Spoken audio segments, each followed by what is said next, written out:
Hi, I'm Angie and today we are making something I'm craving. So I'm really craving something like moussey, chocolatey, something with berries. And so we're going to start out with making our chocolate mousse or pudding. So I'm not sure how to call it.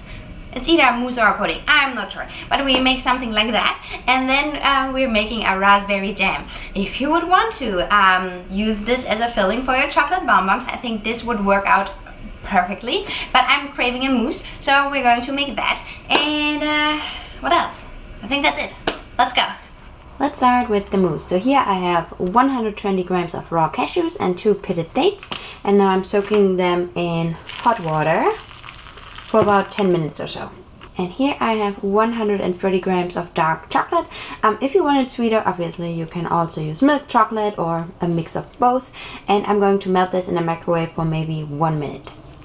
And now I'm adding 20 grams of sugar and some cinnamon into my blender, as well as a pinch of salt and about a teaspoon of instant coffee. And now I'm going to drain my cashews and my dates. After they're drained, I add them into my blender and we mix this.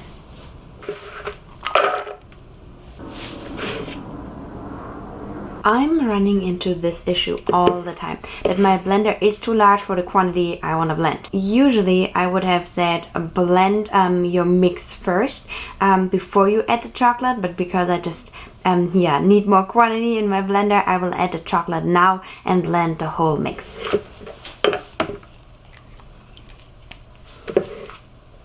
So this is how it looks like.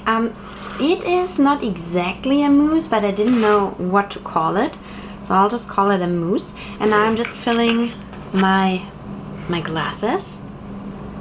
I'm not sure if it's not exactly a mousse because it's not that light and fluffy. It is more dense.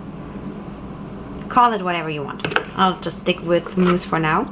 Oh, and what I should mention, I added 20 grams more of the chocolate and 20 grams more of the cashews because my blender just couldn't blend it because of the low quantity in the blender. If you have a smaller blender, just stick to the original recipe. And this is our mousse. Let's make the raspberry jam. I have 250 grams of raspberries here, and I'm adding 2 tablespoons of sugar. And I'm also adding 2 tablespoons of orange juice. If you don't want to make a raspberry jam, you could also make a strawberry jam and maybe add, instead of the orange juice, add some lime or lemon juice. Could be really nice as well.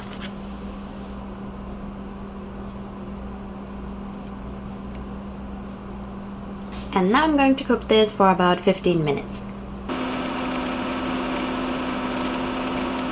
Okay, I'm done with the jam. I absolutely hate the seeds from raspberries or any kind of pulp in my jams, but my husband loves it. So we're first adding his pulpy jam and seedy jam on top, and then I'm going to strain my part. Okay, that's it. And for mine, we're going an extra step.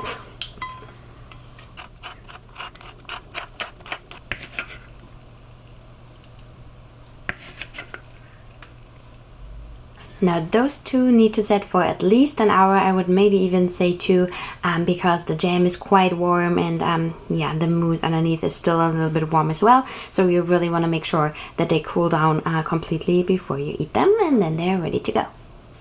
So this is how it looks like. It is really moussey, really chocolatey, really rich, everything I'm craving right now. So if you have the same craving, go for it. And I would say if you have any questions, leave them down below, or you can send me a DM on Instagram at Chocolatier. And that's all from me today. Have a good one. Bye.